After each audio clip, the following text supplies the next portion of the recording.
ነገር ላይ ተንጠለጠሉና ኢየሱስ አዳኝ ነው፣ ኢየሱስ ጌታ ነው፣ ኢየሱስ አዳኝ ነው የሚለው ላይ መጡ። ከዛ በኋላ መጡና ጭራሽ እሱንም ተውት። ዓለም የሚያደንቃቸውን ሰዎች አይተናል። የጻፉትን ዳንቴ የሚባሉትን ታላላቅ ሰዎች የጻፉትን አይተናል። የአድማሱ ጀንበሬን አንድ ቀን አያክልም።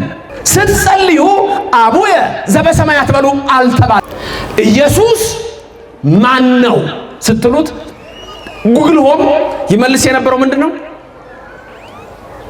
ፊክሽናል ካራክተር ነበር የሚለው። የፕሮቴስታንት ሪፎርሜሽን እምነት ሲመጣ ህብረት የሚባለውን አጥፍቶ አንድ ሰው ላይ ስለቆመ ብዙ ጊዜ ሰምታችሁ ከሆነ ሲሰብኩ ምን ይላሉ መሰላችሁ?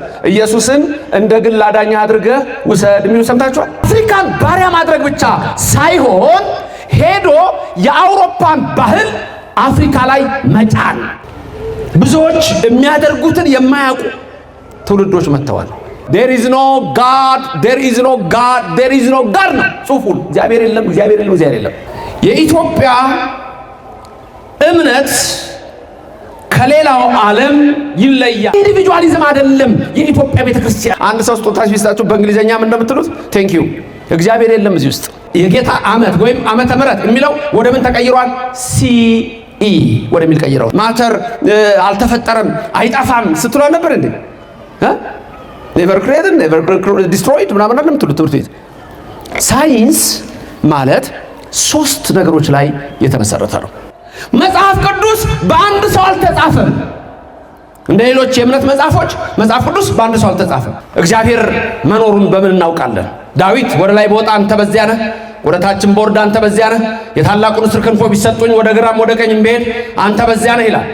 እንደውም በእግዚአብሔር ይታመናል። ሌላ ዓለም እግዚአብሔር የፈጠረው እንዳለ በቤተ ክርስቲያን ስርዓት በኦርቶዶክስ መዝሙር 150 በጠቅላላ መደገም አለበት። መጨረሻ ቻርልስ ዳርዊን የመጀመሪያ ትምህርቱ ነገረ መለኮት ነው። ዳርዊን በዲግሪ የተማረው ነገረ መለኮት ነው። የ9 ዓመት ልጅ ነበረችው አን የምትባል ታመመች። እግዚአብሔርን አድንልኛል አልዳነችም። ከዛ በኋላ ዲፕረስድ ሆነ ስትሞት። ከዛ ወደማይሆኑ ፍልስፍናዎች ገባ። ዘፍጥረትን ይዞ ነው ነገሩ የጀመረው። ከዛ the origin of the species የሚባለው መጽሐፉ ስታዩ የዳርዊን እሳቤ ሰው ከዝንጀሮ መጥቷል የሚል። በርሊን ኮንፈረንስም ቀኝ ገዢዎች ቢመጡ ኢትዮጵያን አባቶቻችን እናቶቻችን እግዚአብሔርን ተማጽነው ታቦተ ጽዮንን ይዘው እግዚአብሔርን ተማጽነው ለምነው እመቤታችንን ተማጽነው ሚካኤል ገብርኤልን ተማጽነው ሁሉንም ተማጽነው የሁሉን አምላክ እግዚአብሔርን ተማጽነው የመጣውን ጠላት አሳፍረው መልሰዋል። ይሄ እግዚአብሔር ቤተሰቦች፣ ይህ የዋካ ብርሃን ሚዲያ ነው። ዋካ ብርሃን ሚዲያን ላይክ፣ ሼር፣ ሰብስክራይብ እንድታደርጉ በዚህ አጋጣሚ በፍቅር ጠይቃለሁ። ዋካ ብርሃን ሚዲያ የቤተክርስቲያን ድምጽ ነው። የቤተክርስቲያንን ትምህርት ታገኙበታላችሁ። ተወዳጁት ቤተሰብ ሁኑ ትላለሁ። አመሰግናለሁ።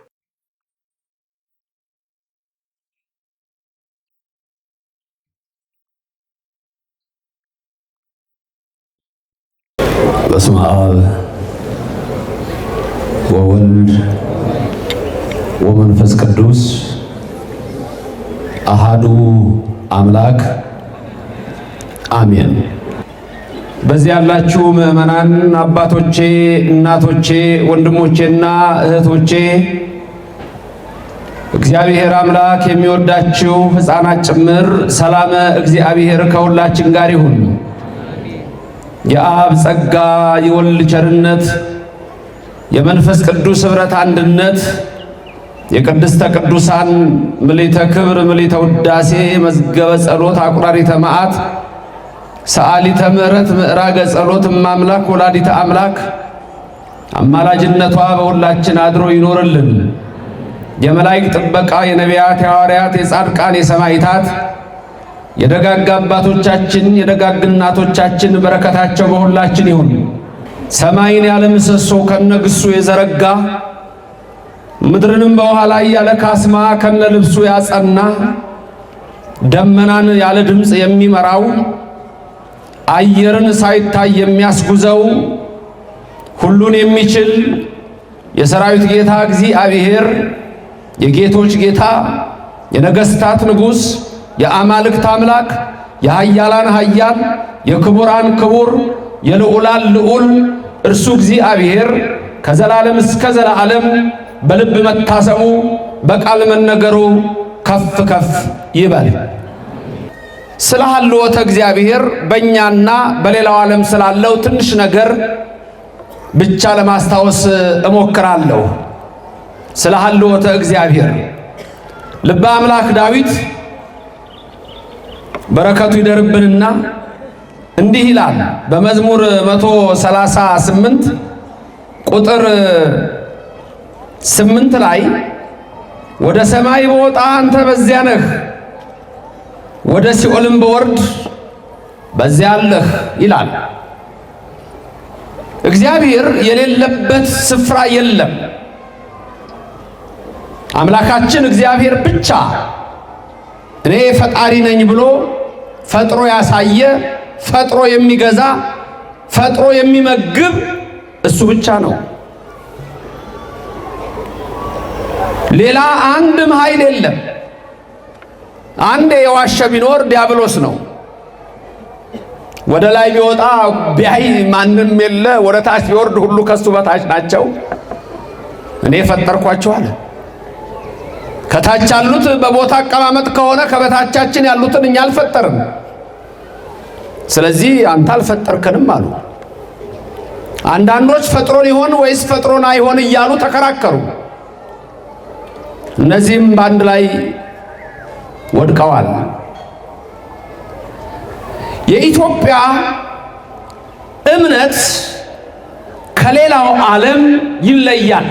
ይህን ስንል ሁልጊዜ ማስተዋል ይኖርባቸዋል። እንዴት እንደሚለይ ሁለት ኮንሰፕት ልንገራችሁ፣ ሐሳቦች።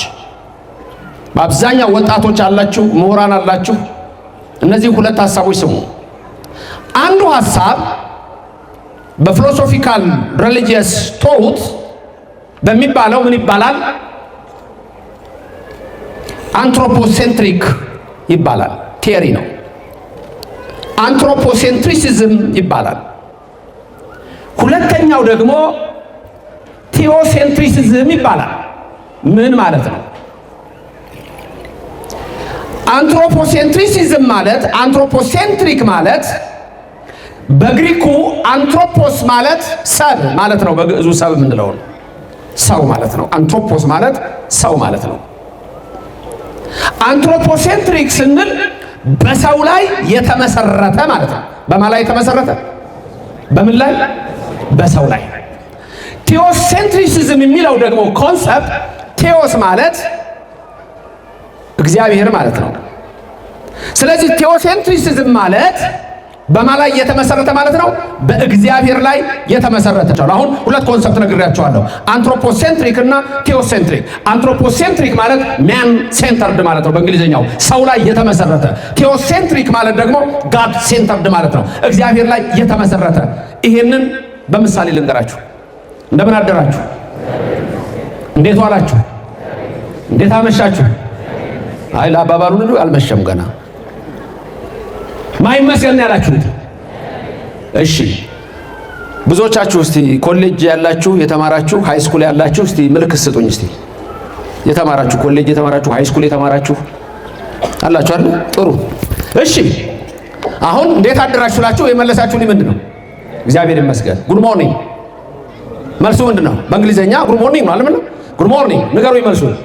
ጉድ ሞርኒንግ። ጥሩ ጠዋት፣ ጥሩ ጠዋት። በቃ እግዚአብሔር እዚህ ውስጥ የለም። ተመልከቱ። ጉድ አፍተርኑን ብላችሁ መልሳችሁ ምንድን ነው?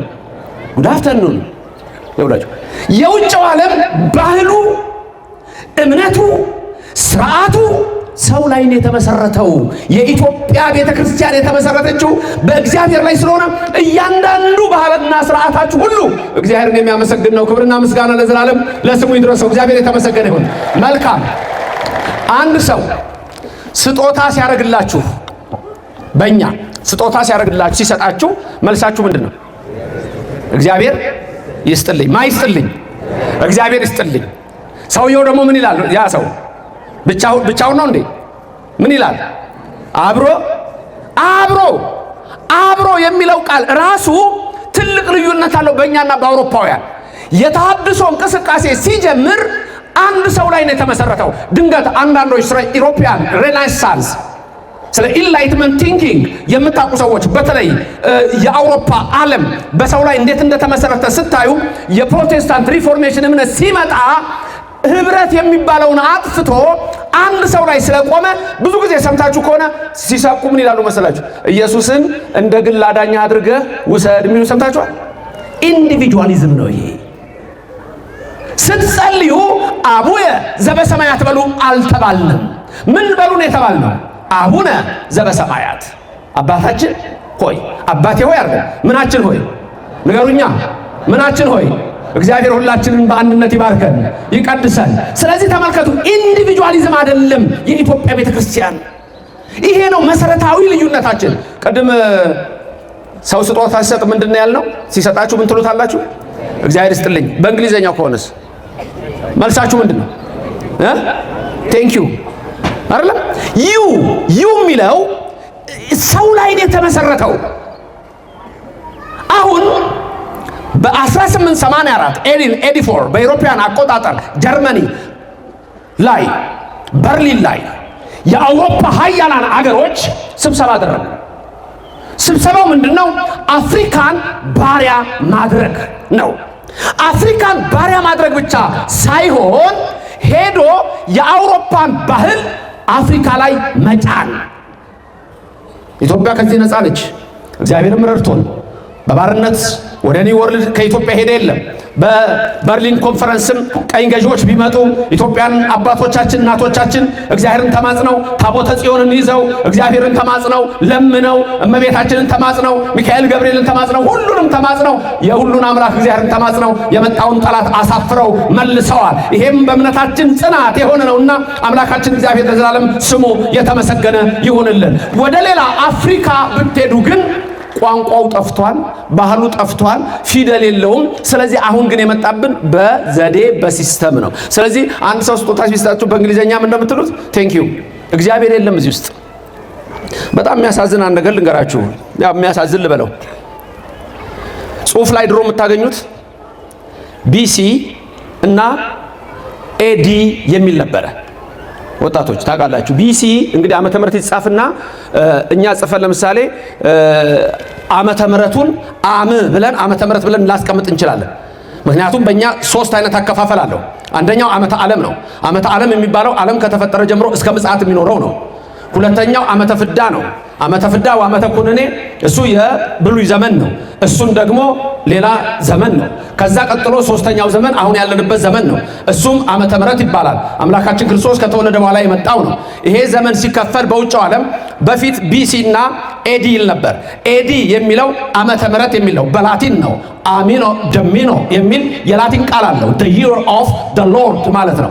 the year of the lord የዓመተ ምህረት ከሚለው ጋር ተመሳሳይ ነው። እሱ ግን አሁን ተቀይሯል። ኤዲ the year of the lord የጌታ ዓመት ወይም ዓመተ ምህረት የሚለው ወደ ምን ተቀይሯል?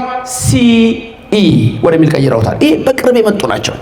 ሲኢ ምንድነው? ሲኢ ካመን ኢራ የጋራ አቆጣጠር ለማለት ነው። ቢሲ የምንለው በእንግሊዘኛው የነበረው ቢፎር the birth of Christ ይባል የነበረው ማለት ነው። እሱ ወደ ምን ተቀየረ? ቢሲኢ ወደሚል ቀየሩት። ይሄ ምንድነው? ቢፎር the birth of Christ ሳይሆን ቢፎር ካመን ኢራ የሚል ነው። እንዲህ ነው እየጠፋ ያለው። ስለዚህ እኛ መሰረታችን እግዚአብሔር ስለሆነ በሁሉ ነገራችን እግዚአብሔርን ነው የምንጠራው። እንዴት አደራችሁ? ማይመስገን በቃ ይሄ ነው የኛ መልሳችን። እግዚአብሔር የተመሰገነ ይሁን። እግዚአብሔር ይሄን ዓለም ስለ 6 ነገር ፈጥሮታል። ባጭሩ ስለ 6 ነገር፣ 1 ለአንክሮ፣ 2 ለተዘክሮ፣ 3 ለምግበ ሥጋ፣ 4 ለምግበ ነፍስ፣ 5 ስሙን ለመቀደስ፣ 6 ክብሩን ለመውረስ። እግዚአብሔር ይሄ ነው። የመጀመሪያው የመጽሐፍ ቅዱስ ክፍል ምን እንደሚለው የኦሪት ዘፍጥረት ምዕራፍ 1 ቁጥር 1 ምን ይላል?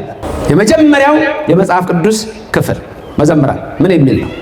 በመጀመሪያ እግዚአብሔር ሰማይና ምድርን ፈጠረ። በሉ ድገሙ ሁላችሁም። በመጀመሪያ እግዚአብሔር ሰማይና ምድርን ፈጠረ። ተመልከቱ፣ ይሄንን ብሎ ነው የሚጀምረው። እግዚአብሔር ፈጣሪ እንደሆነ ሀልወተ እግዚአብሔር ነግሮን ነው። በግዕዙ ይሄ ቃል በቀዳሚ ገብረ እግዚአብሔር ሰማይ ወምድረ ይላል።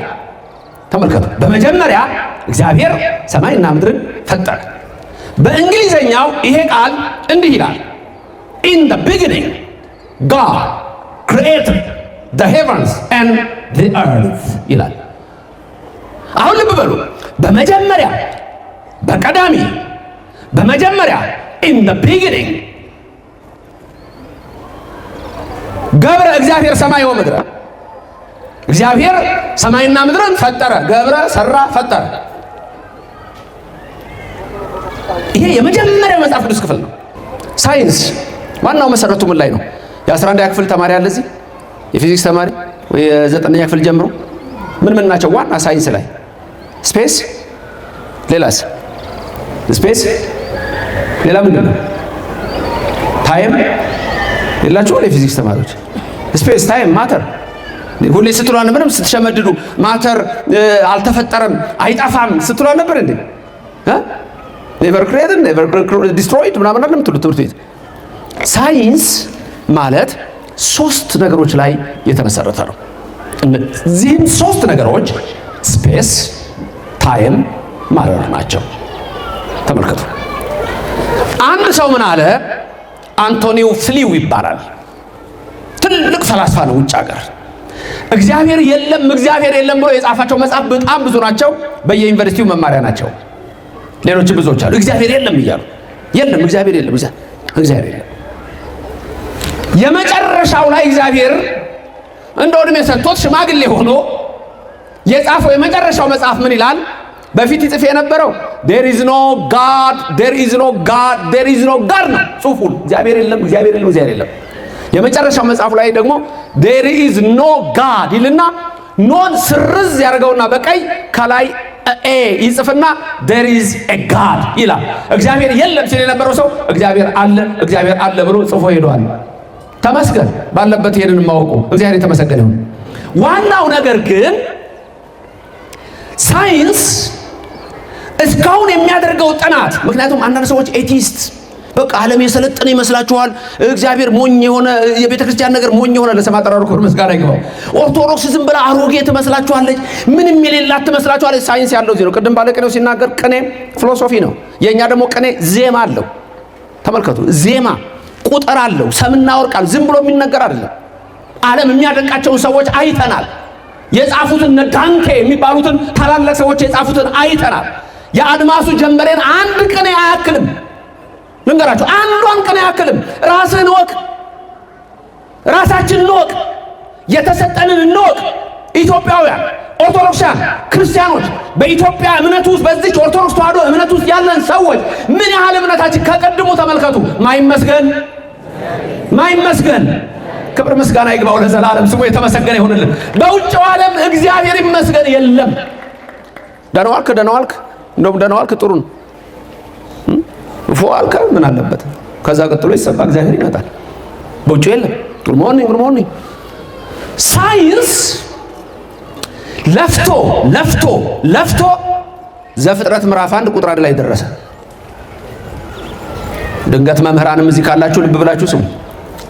በሃይስኩል የምታስተምሩ፣ በዩኒቨርሲቲ የምታስተምሩ፣ ምክንያቱም ትምህርት ቤት የምንማረው ኢቮሉሽን ቲዮሪ ነው። ኢቮሉሽን ቲዮሪ ደግሞ ሰው ከዝንጀሮ መጣ ነው የሚለን። በቃ አምላክን መካድ ነው፣ ሌላ ነገር እኮ የለም። ሰው ከዝንጀሮ መጣ ቢል ቻርለስ ዳርዊን የመጀመሪያ ትምህርቱ ነገረ መለኮት ነው። ዳርዊን በዲግሪ የተማረው ነገረ መለኮት ነው። የ9 ዓመት ልጅ ነበረችው አን የምትባል ታመመች። እግዚአብሔርን አድንልኛል አልዳነችም። ከዛ በኋላ ዲፕረስድ ሆነ ስትሞት። ከዛ ወደማይሆኑ ፍልስፍናዎች ገባ። ዘፍጥረትን ይዞ ነው ነገሩ የጀመረው። ከዛ the origin of the species የሚባለው መጽሐፉ ስታዩ የዳርዊን እሳቤ ሰው ከዝንጀሮ መጥቷል የሚል ነው። አንድ ልጅ ትምህርት ቤት ሄደና እንደውም አንድ ቀልደኛችን ሲናገራት ሰምቻለሁ። ድሮ እናገራት ነበርችን። አንድ ኮሜዲያንም ሲናገራት ሰማሁ። ጥሩ ነው መዋዋስ። ልጁ ትምህርት ቤት ሄደ። አስተማሪ ያስተማሩት ሰው ከዝንጀሮ መጣ ነው ያሉት። በቤት ገባና አባቱን አባዬ አለው። አቤት ሰው የመጣው ከዝንጀሮ ነው እንዴት ቲቸር እንደዛ አሉ? ልክ ነው አለ አባትየው። ትንሽ ቀመስ ያደረገ ነው ዘመናዊ ትምህርት። ልክ ነው ሰው የመጣው ከዝንጀሮ ነው። ጓዳ ገባ። አረማዬ ወየ ልጄ ሰው ከየት ነው የመጣው? ምን እናንተ ደግሞ ከእግዚአብሔር ነው እንዴ? አባዬ እኮ ከዝንጀሮ ነው አለኝ። እሱ የራሱን ዘመዶች ነግረዋል፣ እኔ የራሴን ዘመዶች ነግሬሃለሁ። ሳይንስ የራሱን ይነግረናል፣ እግዚአብሔር የራሱን ይነግረናል። የሰውን ወገን እግዚአብሔር የፈጠረውን ፍጡር በአርአያውና በአምሳሉ የፈጠረውን ፍጡር ዲሂውማናይዝድ የሚባል ኮንሰፕት አለ። እግዚአብሔር ሰማይና ምድርን ፈጠረ ማለት God created the heavens ማለት ስፔስ ነው። heavens ስፔስ ነው። and the earth ማለት ደግሞ ማተር ነው። መጽሐፍ ቅዱስ ሁሉንም ነው የሚነግረን። መጽሐፍ ቅዱስ በአንድ ሰው አልተጻፈም። እንደ ሌሎች የእምነት መጽሐፎች መጽሐፍ ቅዱስ በአንድ ሰው አልተጻፈም። በትንሹ ወደ 50 ሰዎች ጽፈውታል። ወንዶች አሉ፣ ሴቶች አሉ፣ የተማሩ አሉ፣ ያልተማሩ አለ። ሉቃስ ብትለው ዶክተር ነው። አሞጽ ብትለው በግ ጠባቂ ነው። ልበ አምላክ ዳዊት ራሱ በግ ከሚጠብቅበት ነው የጠራው አይደል? ስለ ራሱ የተናገረው አለ። ንዑሳነ እምአኀውየ እኔ እኮ በቤቱ ትንሹ ልጅ ነኝ። ወወሬዛ በቤተ አቡየ እነሆ ለመሆኑ ማን ነው ለእግዚአብሔር የነገረው? ማኑ ነገሮ ለእግዚእየ የኔን ነገር ለእግዚአብሔር የነገረው ማን ነው? እግዚአብሔር ደግሞ ማን ይነግረዋል? ራሱ ያውቃል፣ ይመረምራል አለ። ክብርና ምስጋና ለእግዚአብሔር ይድረሰው። ና አለና ከበግ ጠባቂነት ንጉሥ አደረገው። አንዱ እሱ ነው እንግዲህ በሰባቱ ሀብታት አንዱ ሀብተ ትንቢት ነው። 150ውን መዝሙር ተናግሮታል። ስንቱን መዝሙር? ስንቱን? 150። እቺ አሁን ንጉሥ እምአኀውየ እኮ ከቁጥር ወጣ ያለች ናት። 51ኛ አትሆንም? በቤተ ክርስቲያን ስርዓት በኦርቶዶክስ መዝሙር 150ው በጠቅላላ መደገም አለበት መጨረሻ። ታውቃላችሁ አለ። ይሄን ድንገት ሰዓት ቢያንስ ወይ አንድ ነገር ቢሆን 150ኛዋ መዝሙር ቅድም ዕጣነ ሞገር ስንሰማ አልነበረም? ተመልከቱ። ሁሌ 150ኛዋ መዝሙር ትደገማለች። መዝሙር 150ኛዋን ስትቆጥሯት ፊደሏ 151 ይመጣል። ለዛ ነው መዝሙር 50 የሚደገመው ሙሉ እንኳን ባይደገም ያቺ ስትደገም ይመጣል። እቤት ግቡና አማርኛውን አግረናል። ስለ እንግሊዘኛው እሱንማ ተውት። ግዕዙን መዝሙር 150ን ፊደሏን ቁጠሯት 151 ትመጣለች። ያቺ ልበ አምላክ ዳዊት የተናገረውን 150ውን በዛች ውስጥ እናስቀምጣታለን። በመጀመሪያ እግዚአብሔር ሰማይና ምድርን ፈጠረ ሲለን ከእግዚአብሔር ውጭ ሌላ ፈጣሪ የለም። የፈጠረው እሱ ነው። ሌላ ይህንን ዓለም የሰራ ማንም የለም። እነዚህ በተለያየ አስተሳሰብ ይገለጣሉ። እግዚአብሔር መኖሩን በምን እናውቃለን? ዳዊት ወደ ላይ በወጣ አንተ በዚያ ነህ፣ ወደ ታችም በወርድ አንተ በዚያ ነህ፣ የታላቁን ንስር ክንፎች ቢሰጡኝ ወደ ግራም ወደ ቀኝም ብሄድ አንተ በዚያ ነህ ይላል። እንደውም በእግዚአብሔር ይታመናል። ሌላ ዓለም እግዚአብሔር የፈጠረው እንዳለ ያውቃል። እተአመን ከመ እርአይ ሰናይቶ ለእግዚአብሔር በብሔረ ሕያዋን ይላል። ሌላ ዓለም አለ። ከታች እንጦርጦስ አለ፣ አንድ ዓለም ነው። ከላይ ይሄ ምድር አለ፣ ሁለት ነው። ብሔረ ሕያዋን አለ፣ ብሔረ ብፁዓን አለ፣ ገነት አለ። እግዚአብሔር ይህንን ዓለም ሁሉ ፈጠረ። ነፍስና ሥጋ አድርጎ ፈጠረ።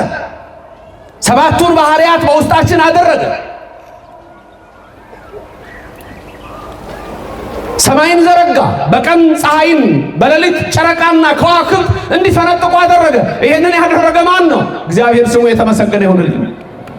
ስለዚህ አንዳንድ ወጣቶች መያዝ ያለባቸው ነገሮች አሉ። አንዱ ቅዱስ ጳውሎስ የሚነግረን በሮሜ 1 ቁጥር 19 ጀምሮ የምታዩት የኮስሞሎጂካል ፕሩፍ ነው። ሁለተኛው ኦንቶሎጂካል ፕሩፍ ይባላል። ሶስተኛው ቴሌኦሎጂካል ፕሩፍ ይባላል።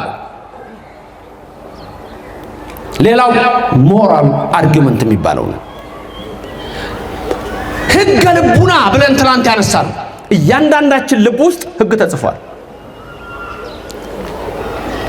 እያንዳንዳችን ሰው ሲባል ማንም ሳይነግረው መጥፎ ምን እንደሆነ ጥሩ ምን እንደሆነ ያውቃል። ለምን? ልብ ውስጥ የተጻፈ ሕግ አለ። አሕዛብ በወንጌል አይዳኙም፣ በልቡና ይዳኛሉ። የእግዚአብሔር ቃል ሰምተው የማያውቁ ከሆነ በልቡና ይዳኛሉ። ቅዱስ ጳውሎስ ምን አለ? ሕሊናቸው ራሱ ሲካሰስና ሲዋቀስ በውስጣቸው ያለውን ሕግ ያሳያሉ፣ በዛ ሕግ ይዳኛሉ ይላል። ከዚህ መካከል ይሄ ኮስሞሎጂካል ያልኳችሁ ይሄ ዓለም እንዴት እንዲህ ዝግጅት አለ? ለምን ድብልቅልቅ አልሆነም? እኛ ራሳችን እስቲ ሁላችንም ስንት እጅ አላችሁ? አታውቁም? ስንት እጅ ነው ያላችሁ? ስንት አይን? ስንት አፍንጫ? አይን ቦታ የለውም? እግር ቦታ የለው፣ ጆሮ ቦታ የለው። ቢቀያየርስ እዚህ ጋር አንድ እግር፣ እዚህ ጋር አንድ እጅ፣ እዛ ጋር አንድ እግር፣ እዚህ ጋር አንድ እጅ ይሆናል? አይሆንም። አይን ግንባር ላይ ቢሆን አይሆንም። እንዴት እንዲህ ተዘገጃጀን? እንዴት እንደዚያ? ዳዊት ልበ አምላክ ግሩም ሆኜ ተፈጥሬያለሁና አመሰግንሃለሁ ይላል። ለስም አጠራሩ ክብር ምስጋና ይግባው እግዚአብሔር። ምን ሆኜ ተፈጥሬያለሁ? ግሩም ሆኜ ተፈጥሬያለሁ፣ አመሰግንሃለሁ። ስለዚህ ፕሮፖርሽናሊ ዲዛይንድ ስንሆን የግድ ዲዛይነር አለ ማለት ነው። አንድ ህንፃ ብታዩት ህንፃ ውስጥ መብራት አለ፣ የተለዩ ክፍሎች አሉ፣ መግቢያ መውጫ አለ። ያን መብራት እናንተ ካላጠፋችሁት ካላበራችሁት ይበራል? ይጠፋል? አይጠፋም፣ አይበራም። ፀሐይን ማን ነው የሚያወጣት? ጨረቃን ነው የሚያወጣው? እኛ ነን አይደለንም? ስለዚህ እግዚአብሔር ይሄንን ዓለም ፈጥሮ የተወው አይደለም፣ ፈጥሮ የሚመግብ ነው። ምዕራቡ ዓለም አውሮፓ በአብዛኛው በፊት የካቶሊክ እምነት ቀጥሎ የፕሮቴስታንት እምነት የተሰበከበት ሀገር ነው። መጀመሪያ ኦርቶዶክሱ ነበረ እሳቤው። ሐዋርያት ያልደረሱበት የዓለም ዳርቻ የለም። ቃላቸውም እስከ ጥግ ድረስ ደርሷል። ግን በአሁኑ ሰዓት የውጭው ዓለም ቅድም እንዳልኳችሁ እግዚአብሔር የለም ወደሚለው ደረጃ ደርሷል። እግዚአብሔር የለም ወደሚለው። ይሄም ደግሞ ደረጃ የመጣው በቃ ሲማር በቃ ያወቀ ይመስለውና ይሄን ዓለም እግዚአብሔር እንዳልሰራው የተለያየ እሳቤ በማምጣት ትውልዱ ከእግዚአብሔር እንዲወጣ አድርገውታል። ስለዚህ አውሮፓ ብትሄዱ አብዛኛው ህዝብ አያምንም። አብዛኛው ህዝብ አያምንም። ምክንያቱም መሰረታዊ የሆነውን ነገር መጀመሪያ ናዱበት። ከቅዱሳን ጋር ህብረት ነበረው፣ አጣሉት። ከመላእክት ጋር ህብረት ነበረ የሰው ልጅ፣ አጣሉት። በቤተ ክርስቲያን መሰብሰብ አለበት በየጊዜው፣ አጣሉት። አንድ ነገር ላይ ተንጠለጠሉና ኢየሱስ አዳኝ ነው፣ ኢየሱስ ጌታ ነው፣ ኢየሱስ አዳኝ ነው የሚለው ላይ መጡ። ከዛ በኋላ መጡና ጭራሽ እሱንም ተዉት። በጣም የሚያሳዝን ነገር ልንገራችሁ። ሌላ ሲሪ የምትጠቀሙ ሰዎች አላችሁ? ሲሪ ስልካችሁ ላይ ጉግል ሆም አላችሁ? ጉግል ሆም ጥሩ፣ አሁን ተስተካክሏል። ጉግል ሆም እንደመጣ ስልካችሁ ላይ ትጠይቁታላችሁ። አሁን አንዳንዴ ጄሚናይ ምናምን እንደምትጠይቁት ማለት ነው። ስትጠይቁት ለምሳሌ ሶቅራጢስ ማን ነው ብትሉት፣ ሶቅራጢስ በዚህ ዘመን የነበረ የግሪክ ፈላስፋ ነው ይላችኋል። ፕሌቶ ብትሉት ይነግራችኋል። ማንንም ይነግራችኋል። መሐመድ ማን ነው ብትሉት የእስልምና እምነት መስራች ነው፣ ነብይ ነው፣ በእስልምና እምነት እንደዚህ ነው፣ ቁርአን የወረደለት ነው ብሎ ይጽፍላችኋል። ዓለም ላይ ታዋቂ ጋዜጠኛ ወይም አንድ ታዋቂ የፊልም አክተርም ጠርታችሁ ብትነግሩት ይመልስላችኋል። በዛ ሰዓት የሆነው ልንገራችሁ፣ በኋላ ነው የቀየሩት። Who is Jesus Christ? ኢየሱስ ማን ነው ስትሉት ጉግል ሆም ይመልስ የነበረው ምንድነው? a fictional character ነበር የሚለው። ተመልከቱ። ይሄን እንግዲህ የሚሰሩትን ልብ በሉ። ምን ማለት ነው ፊክሽናል ካራክተር? ክርስቶስ እውነተኛ አይደለም ነው። እንደዚህ ነበር የሚለው። በኋላ ነው የተቀየረው። ስለዚህ ዓለሙ ወዴት እየሄደ እንደሆነ አውቃችሁ ከዛ ርኩሰት ታመልጡ ዘንድ ሰማይና ምድር የፈጠረውን አምላክ ታመልኩት ዘንድ ነው። ዮናስ እንደተናገረው ነው። ሰማይና ምድር የፈጠረውን አምላክ አመልካለሁ ነው። ለስም አጠራሩ ክብር ምስጋና ይገባው። የተፈጠረ ፍጡር አላመልክም፣ ለዛፍ አልመረከክም፣ ለጣዖት አልሰግድም። አናንያ፣ አዛርያ፣ ሚሳኤል የእንቢልታው ድምፅ ሲሰማ፣ የነጋሪት ድምፅ ሲሰማ፣ የመሰንቆ የዋሽንት ማዕቅለ አዱራን ናቡከደነጾር ላቆመው ቁመቱ 60 ክንድ የደረቱ ስፋት 6 ክንድ ለሆነው ለዛ ጣዖት ስገዱ ተብሎ ዓለም ሲመረከክ ሶስቱ ወጣቶች ዳንኤልን ጨምረው እኛ ለፍጡር አንሰግድም አሉ። ይሄ ነው በእምነት መጽናት ማለት። ኦርቶዶክሳውያን ሁላችንም በእምነታችን እንዲያጸናን የእግዚአብሔር ፍቃድ ይሁንልን። ታዲያ ንጉሱ ተቆጣ። እሳት ነዷል። የማያመልኩ በዛ ውስጥ ሊጣሉ 7 ክንድ እሳት እዛ ውስጥ ትጨመራላችሁ አላቸው። ብንጨመር ምንድነው አሉ? ስጋችን እንጂ ነፍሳችንን አያገኘውም አሉ። 49 ክንድ እጥፍ ነደደ። አሁንስ አሏቸው አምላካችን ያድነናል። በዚህ ከሆነ ደግሞ ሰማዕትነታችን እንቀበላለን አሉ። ወደ እሳት ውስጥ ቢጨምሯቸው የእሳቱ ኃይል አናንያ፣ አዛርያ፣ ሚሳኤልን የልብሳቸውን ቁጨት እንኳን አላቃጠለውም ነው እኮ የሚለው። ክብር ምስጋና ለእግዚአብሔር ይድረሰው። ከምንድን የሆነው? መልአኩ ገብርኤል ከሰማይ ወረደ። ገብርኤል መሆኑን አውቀናል እኛ። ስሙ በዛ ባይጻፍም አምላክ ወሰብ ይለዋል። ራሱ ናቡከደነፆር አየሁ ገጹ ለራብዓይ ይመስል ከመ ወልደ እግዚአብሔር አለ። ገብርኤል ማለት ይሄ ነው ትርጉሙ። አናንያ፣ አዛርያ፣ ሚሳኤልም ለከዊነ እሳት ስለደረሱ እሳቱ አላቃጠላቸው። እነሱ ከእሳቱ በላይ እሳት ናቸው። ለከዊነ እሳት ደርሰው ነበር። ይሄ ከ10 ማዕረጋት ውስጥ አንዱ ነው። እንደ ባስልዮስ ዘቂሳርያ ኤፍሬም ሄዶ ሲያየው ባስልዮስ ዘቂሳርያ ወታዘቦ ልቡ ለኤፍሬም ይላል። መጀመሪያ ከመስጋዊ ውእቱ ይላል፣ ስጋዊ መሰለው ይላል። ምክንያቱም በህልም አይቶት በመሰሶ በእሳት አምድ አይቶት ሄደ። ሲያየው እሱ የጠመጠመው ጥምጥም የለበሰው የያዘው የወርቅ መስቀል የያዘው የወርቅ ጭራ አትሮኖሱ ቢሉት ወንጌሉ የወርቅ አዘርግቶ ሲሰብክ አግኝቶት ሲያስተምር አግኝቶት ታዘበው ይላል። ስጋዊ ነው እንዴ ነው ያሳየኝ አይ ሲል 4 ነገር እስኪያይ ድረስ ይላል። ተመልከቱ። አንዱ ከዛ ውስጥ ምንድነው? ተሐዋስያን እየመጡ ልብሱ ላይ ሲያርፉ ኩምትር እያሉ ይወድቁ ነበሩ። ለከዊነ እሳት ደርሷልና የባስልዮስ ዘቂሳርያ ያ ኤፍሬም ሶርያዊ በረከት እናንተ ላይ እንደ ዝናብ ይውረድላችሁ። እግዚአብሔር አለ። ስለዚህ ዓለም ስለሚፈትነን በእምነት መጽናት እሱ ነው። እስከ መጨረሻ የሚጸና ይድናል ነው የሚለው እግዚአብሔር ቃል ማርቆስ 13 ላይ እስከ መጨረሻ የሚጸና ይድናል። ዛሬ ብዙ የሚያውኩ ሐዋክያን አሉ ምድራችን ላይ በአውሮፓውያን አስተሳሰብ በጠፋ በተበላሸ እምነት ሊበርዙህ። ይሄ ዝም ብሎ የሚነገራል። ነገርኩህ። እንዴት አደራችሁ? ጉድ ሞርኒንግ አለቀ በቃ። ጥሩ ጠዋት ብለን የምትለያየው ውጭ ሀገር እግዚአብሔርን አታመስል። ነገርኩህ እኮ ባለፈው ሳስተምር እንደውም ቲክቶክ ላይ ብዙ ሰው አሰራጭቶት ነበር። አንድ ለቅሶ ቤት ሳስተምር ሰው ከውጭ ሲመጣ እኛ ቤት ውስጥ ያለ ሰው ከውጭ ሲመጣ ምን እንደሚለው ምን ይላል አትሉም እንዴ? ምን ትላላችሁ? ኖር አይደለም? ኖር የሚመጣው ሰው ምን ይላችኋል? ለምን እንደምንነሳው ሰው ሲመጣ ከውጭ ትልቅ ሰው ሲመጣ ብድግ ትላላችሁ አይደል? እኩያችሁ ከሆነ ግባ ቁጭ በል ትላላችሁ። ካህን ሲመጣ ደግሞ የበለጠ ብድግ ነው አይደል? ለምን? በዚህ ላጠቃል ትምህርቴ ኖር የሚለው ቃል ከጊዜ በኋላ ቋንቋው ትንሽ ለወጥ እያለ አንዷን ቃል ብሌንድ ዳርገናት አጠር ብላ ኖርን ነው። የመኖር ምልክት መቆም መንቀሳቀስ ነው። ከዛ ብድግ ማለታችን አለሁ ነው። አለሁ ኖርን ይሄው የተንቀሳ አለሁ ነው። ከውጭ የመጣው ሰው የሚለው ምንድነው? የእግዚአብሔር ለእግዚአብሔር ወይስ በእግዚአብሔር ነው የሚለው? ከውስጥ ያለው ኖር አለ አይደል? ኖርን ማለት ነው። ቅድም ያልኳችሁ እኮ ነው። ቴዎሴንትሪክ ነው። በእግዚአብሔር ላይ የተመሰረተ ነው ሁለመናችን።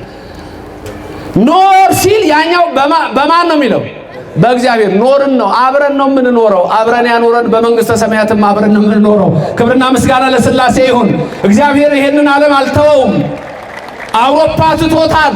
የውጭው ሀገር ትቶታል። እግዚአብሔርን ረስቶታል። እንደገና ወደ ጣዖት ተመልሷል። ኦርቶዶክሳውያን የተዋህዶ ልጆች ክርስቲያኖች ሁላችሁ አውሮፓ መሰረቱን ትቶ ወደ እምነት አልባ እንደሄደ እናንተንም እንዲህ ለማድረግ ብዙ ከንቶች ተነስተዋል። ስለዚህ ወገኖቼ እምነታችሁን አጽንታችሁ ጠብቁ።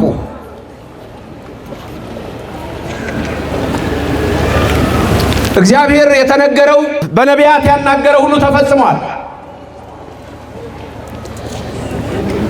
ይወለዳል ነበር ተወልዷል። ይጠመቃል ነበር ተጠምቋል።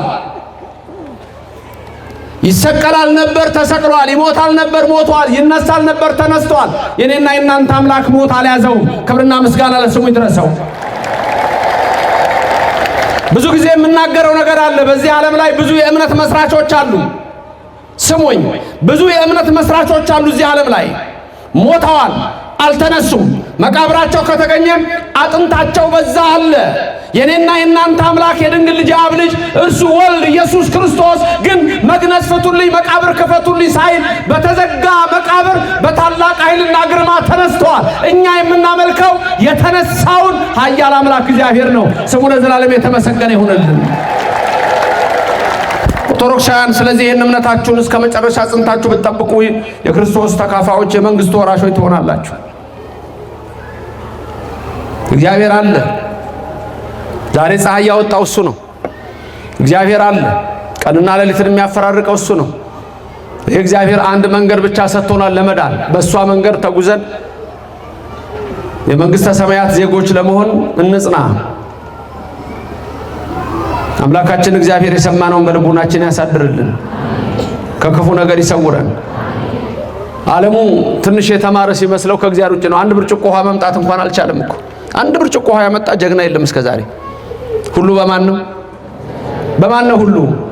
ሁሉን ይሙላላችሁ እግዚአብሔር። አዎ አንድ የምትገርመኝ ሚዳቋ አለች፣ ሁሌ እናገራታለሁ። ምን ጥንቸሏ የጥንቸሏ ልንገራችሁ። ያቺ ሰክራ የነበረ ጥንቸል ጠጥታ ሰክራ በጀርባዋ ተኝታለች አንድ ዛፍ ስር። ሁለት የተራበ አንበሳ በግራና በቀኝ መጣ እሷን ለመብላት። ከዛ እሷ ምንም የምታውቀው የለም፣ ሰክራ ተኝታለች። ሁለቱ ትግል ጀመሩ ለመብላት። ሁለቱ ትግል ጀመሩ፣ ይታገላሉ። መጨረሻ ሁለቱም ደከማቸውና ተዘረሩ እነሱ። በዛ መሃል ስካሯን ለቋት ጥንቸል ነቃች። በቀኟ አንድ አንበሳ፣ በግሯ አንድ አንበሳ። ከዛ ምን አለች? አይገርምም? እንዴት እንደመታዋቸው እንኳን አላውቅም አለች። እንዴት እንደመታዋቸው እንኳን አላውቅም። እግዚአብሔር ያደረገውን ለሰው እየተሰጠ ብዙዎች የሚያደርጉትን የማያውቁ ትውልዶች መጥተዋል። የነቢያት የሐዋርያት የጻድቃን የሰማዕታት አምላክ እግዚአብሔር ስለ አንዱ ፈንታ 30 60 መቶ ያማረ ፍሬ እንድናፈራ የአምላክ ፈቃድ ይሁንልን። እመብርሃን በቀኝ በግራ ትቁምላችሁ፣ ከፊት ትምራችሁ፣ ከኋላ ትከተላችሁ። በልቡናችን ከልጇ ጋር ነግሳ ለዘላለም ትኑር። ያስተማረን የመከረን እግዚአብሔር ክብር ምስጋና ይግባው።